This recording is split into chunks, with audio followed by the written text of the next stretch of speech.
বন্ধুরা আরও একটা নতুন রেসিপি নিয়ে আপনাদের কাছে চলে এসেছি। আজকে আমি কুমড়োর দানা বা বিচি যাই বলেন না কেন তার বড়ার রেসিপি নিয়ে এসেছি। এখানে আমি কুমড়ো দানা নিয়েছি, আর কয়েকটা কোয়া রসুন নিয়েছি, আর 3টে শুকনো লঙ্কা নিয়েছি।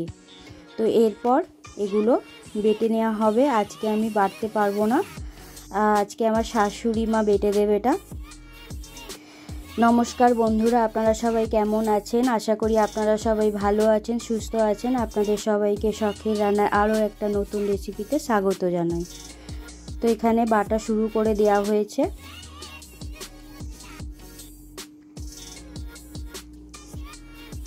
তো এটা মিহি পেস্ট হবে না, একটু দানা দানা থাকবে, মানে যে খুব মিহি পেস্ট হয় সেটা হবে না।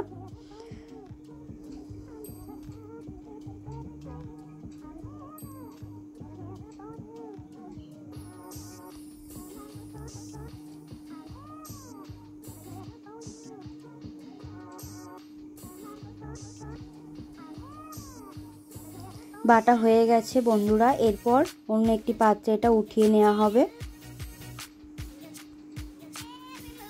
চলে এলাম, এখানে পরিমাণ মতো নুন দিয়ে দিলাম, আর কুচিয়ে রাখা একটা পেঁয়াজ দিয়ে দিলাম। এরপর এটাকে ভালো করে মিক্স করে নেব। এর মধ্যে আর কোনো মশলা যাবে না, জাস্ট সিম্পলভাবে হবে এটা। তো বন্ধুরা আপনারা এইভাবে বড়ার রেসিপি বানিয়ে খেয়ে দেখতে পারেন, খুবই অসাধারণ একটা রেসিপি। তো এটা হচ্ছে মানে এইরকমভাবে বড়ার রেসিপিটা আমার ঠাকুমা বানাতো, তো সেইভাবেই আমি বানাচ্ছি।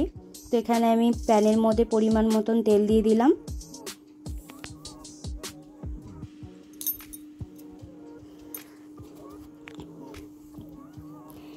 এরপর আমি বড়াগুলো ভেজে নেব।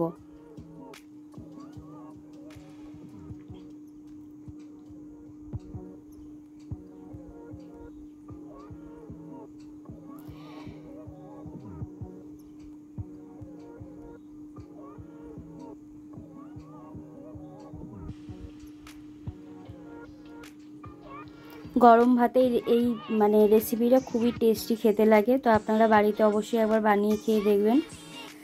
আর এই রেসিপিটা কেমন লেগেছে আপনাদের অবশ্যই কমেন্ট করবেন। আর যদি ভালো লেগে থাকে লাইক শেয়ার করে দেবেন বন্ধুদের সাথে। আর নতুন বন্ধু যদি আমার ভিডিও দেখে থাকেন তাহলে অবশ্যই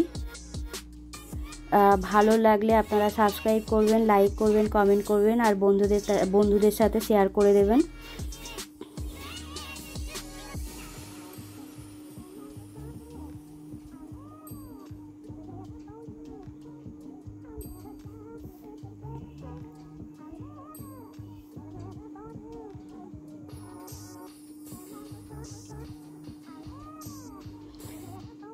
তো এক পিঠটা আমি উল্টে দিলাম।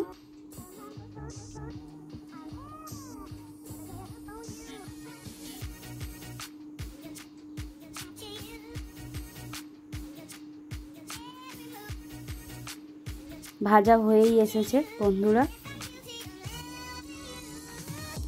এরপর আমি উঠিয়ে নেব।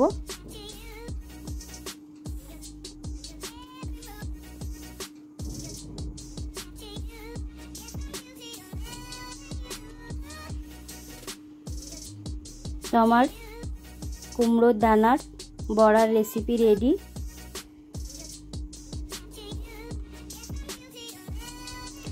আবার নতুন রেসিপি নিয়ে খুব তাড়াতাড়ি আসছি বন্ধুরা, আপনারা সবাই দেখতে থাকুন।